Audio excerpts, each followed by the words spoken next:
इस वक्त की बड़ी खबर आ रही है लखनऊ से। सीएम योगी आदित्यनाथ का धुआंधार प्रचार लगातार जारी। आज 3 जनसभाओं को संबोधित करते नजर आएंगे।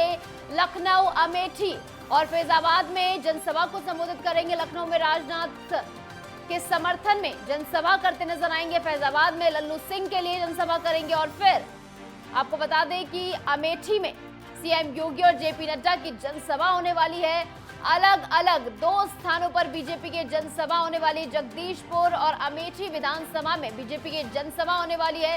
केंद्रीय मंत्री स्मृति ईरानी के समर्थन में जनसभा की जाएगी। तो प्रधानमंत्री नरेंद्र मोदी ने जिस तरीके से 400 का टारगेट सेट किया है उसको साकार करने के लिए, यूपी की 80 सीटों को साधने के लिए सीएम योगी आदित्यनाथ लगातार धुआंधार प्रचार कर रहे हैं। जहां आज 3 जनसभाएं करते नजर आएंगे। लखनऊ, अमेठी और फैजाबाद में जनसभा करेंगे। लखनऊ में राजनाथ सिंह के समर्थन में जनसभा को संबोधित करते नजर आएंगे। वहीं फैजाबाद में लल्लू सिंह जो कि बीजेपी प्रत्याशी हैं, चुनावी मैदान में, उनके समर्थन में यहां पर जनसभा को संबोधित करते नजर आएंगे। अमेठी में सीएम योगी और जेपी नड्डा की अलग अलग 2 जनसभाएं होनी है। 2 स्थानों पर ये जनसभाएं होनी है, जहां पर जगदीशपुर और अमेठी विधानसभा में बीजेपी की जनसभाएं होनी है। केंद्रीय मंत्री स्मृति ईरानी के समर्थन में जनसभा होगी। तो लगातार स्मृति ईरानी को आपने देखा किस तरीके से वो यहां पर कॉन्फिडेंट नजर आ रही है। लगातार राहुल गांधी को भी यहां से ललकार रही थी कि यहां से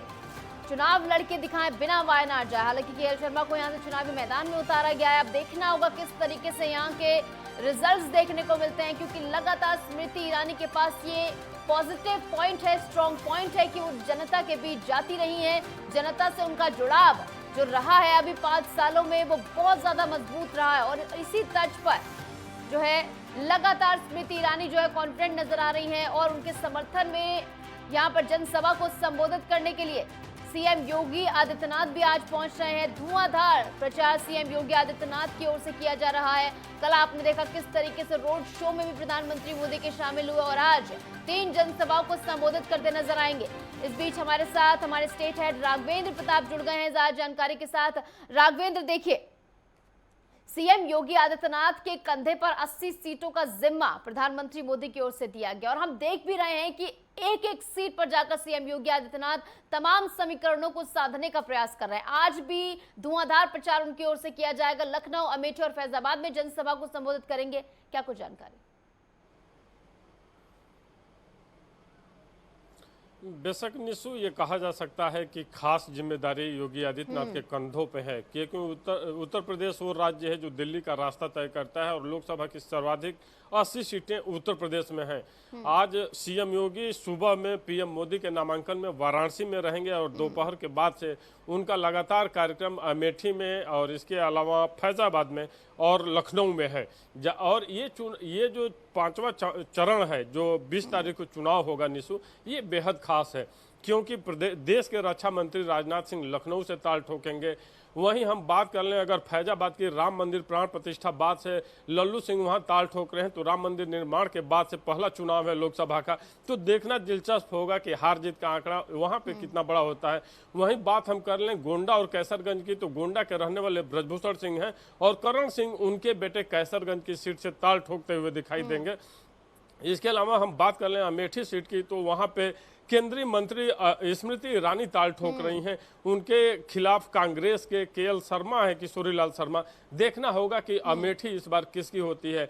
वहीं बात कर लें रायबरेली की, तो रायबरेली में इस बार सोनिया गांधी चुनाव नहीं लड़ रही हैं, राहुल गांधी उनके जगह पे चुनाव लड़ रहे हैं।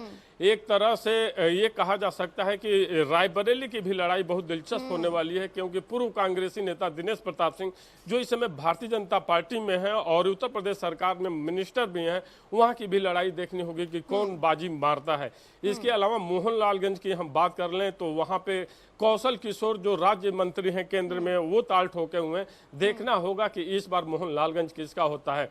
इसके अलावा कुछ सीटें हैं जो बहुत खास हैं, क्योंकि वो बुंदेलखंड की सीटें आती हैं। हम जालौन की बात कर लें, हमीरपुर की बात कर लें, बांदा की बात कर लें, महोबा की बात कर लें, फतेहपुर की बात कर लें, यहाँ पे देखना होगा, क्योंकि हर घर नल योजना, क्योंकि बुंदेलखंड का इलाका पानी से बहुत प्रभावित रहता था, लोगों को स्वच्छ पीने का पानी नसीब नहीं होता था और वहाँ पे जो केंद्र सरकार द्वारा, राज्य सरकार द्वारा हर घर नल योजना और स्वच्छता अभियान और जल जीवन मिशन के माध्यम से पानी पहुंचाया गया है घरों में, ये देखना होगा कि बुंदेलखंड की जनता को ये कितना रास आया और कितने वोटों से जिताती है या किस करवट ऊंट बैठता है। इसके अलावा हम बताना चाहेंगे निशु की ये जो 14 सीटें हैं जहां पे चुनाव होने हैं इस चरण में, 5वें में, वहां पे पिछली बार 13 सीटों पे भारतीय जनता पार्टी ने कब्जा किया था और एक सीट पे रायबरेली सोनिया गांधी कांग्रेस के खाते में गई थी।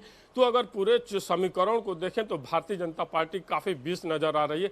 और सीएम योगी के दौरे की अगर बात कर लिया जाए तो सीएम योगी इकलौते वो नेता दिखाई दे रहे हैं जहां पे पीएम मोदी के बाद से एक दिन में 3-3, 4-4 जिलों में जाकर जनसभाएं करना, चूंकि पीएम मोदी भी एक साथ 2-2 राज्यों में प्रचार करते हुए दिखाई दे रहे हैं और सीएम योगी एक साथ 3 जगह 4 जगह जिलों में जा करके कार्यकर्ताओं को रैली करना, संबोधन देना और जनता से वोट की अपील करना, ये उनकी मेहनत है। 80 में 80 सीट हालांकि बहुत ही कठिन है 80 में 80 सीट पाना, लेकिन इतना जरूर है कि पिछला अगर 2 ट्रैक रिकॉर्ड देखें 2014 और 2019 का चुनाव, जहां पे 72 सीटें और 64 सीटें भारतीय जनता पार्टी ने पाई थी, ये भी तब जब पूर्व समय में सपा का बसपा से, सपा का कांग्रेस से, सपा का आरएलडी से, सपा का सुभाषपा से गठबंधन हुआ करता था। और इस बार सपा और कांग्रेस का गठबंधन है। देखना होगा कि आखिर बाजी कौन कितनी सीटों पे मारता है। लेकिन अगर ओवरऑल हम एक नजर डालें ग्राउंड रिपोर्ट के आधार पे तो भारतीय जनता पार्टी विपक्ष पे काफी भारी दिखाई दे रही है। जी चलिए देखना होगा क्या कुछ देखने को मिलता है, वो तो 4 जून को पता लगेगा। लेकिन फिलहाल बीजेपी की ओर से बड़ी तैयारियां की जा रही। बहुत बहुत शुक्रिया राघवेंद्र हमारे साथ जुड़ने के लिए, तमाम जानकारी साझा करने के लिए।